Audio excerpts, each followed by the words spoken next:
ഈ ഒരു dendrobium variety orchid ഇപ്പോൾ ഒരാഴ്ച കൊണ്ടാണ് എൻ്റെ ഗാർഡനിൽ ഇത് ഫ്ലവർ ചെയ്തത്.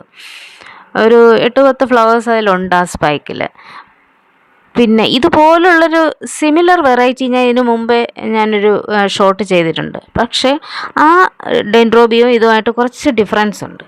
അതിന് കുറച്ചുകൂടെ ബ്രൈറ്റ് കളറാണ്. അത് നല്ലൊരു പർപ്പിളാണ്, എങ്കിലും കുറച്ചുകൂടെ ബ്രൈറ്റ് കളറാണ്.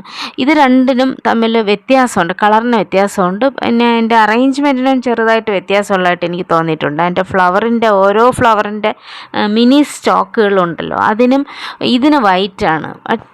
മറ്റേ വെറൈറ്റിയിലാണെങ്കിൽ അത് വൈറ്റായിട്ടല്ല കാണുന്നത്. അപ്പോൾ രണ്ടും തമ്മിലൊരു ചെറിയ ഡിഫറൻസ് ഉണ്ട്. എന്ത് തന്നെ ആയിരുന്നാലും രണ്ട് വെറൈറ്റിയാണ്. അതിൻ്റെ ഇലയ്ക്കും കുറച്ച് വ്യത്യാസമുണ്ട്. അപ്പോൾ ഇത് കുറച്ചുകൂടെ ഡാർക്ക് കളർ, ഒരു ബ്രൗൺ കളറിലേക്ക് വരുന്ന തരത്തിലുള്ള ഒരു ഡാർക്ക് പർപ്പിൾ വെറൈറ്റിയാണിത്. അപ്പോൾ രണ്ടിനും വ്യത്യാസമുള്ളത് കൊണ്ട് തന്നെ ഇതിൻ്റെ ക്ലിയറായിട്ട് അതിൻ്റെ പേരുകൾ എനിക്ക് ഏതാണെന്ന് അറിയില്ല. അപ്പോൾ നിങ്ങൾക്ക് ആർക്കെങ്കിലും ഇതിനെ ഐഡൻറ്റിഫൈ ചെയ്യാനായിട്ട് കഴിയുന്നുണ്ടെങ്കിൽ, അല്ലെങ്കിൽ അതിൻ്റെ പേര് നിങ്ങൾക്ക് ആർക്കെങ്കിലും അറിയാവുന്നുണ്ടെങ്കിൽ തീർച്ചയായിട്ടും എനിക്കും കൂടി അതൊന്ന് അറിയിക്കുക. നിങ്ങളൊന്ന് കമൻറ്റ് ചെയ്യുക. ഞാൻ പറഞ്ഞില്ലേ, ആ നേരത്തെയുള്ള ഒരു വെറൈറ്റി ഇതാണ്. അതിന് കുറച്ച് നല്ലൊരു പർപ്പിൾ കളറാണ്, നല്ലൊരു പർപ്പിളാണ്. ഇത് ഒരു ലൈറ്റ് കളറിൽ വരുന്ന ഒരു പർപ്പിളാണിത്. ആദ്യം കണ്ടത് നല്ല ഡാർക്ക് ബ്രൗൺ പർപ്പിൾ വെറൈറ്റിയാണ്.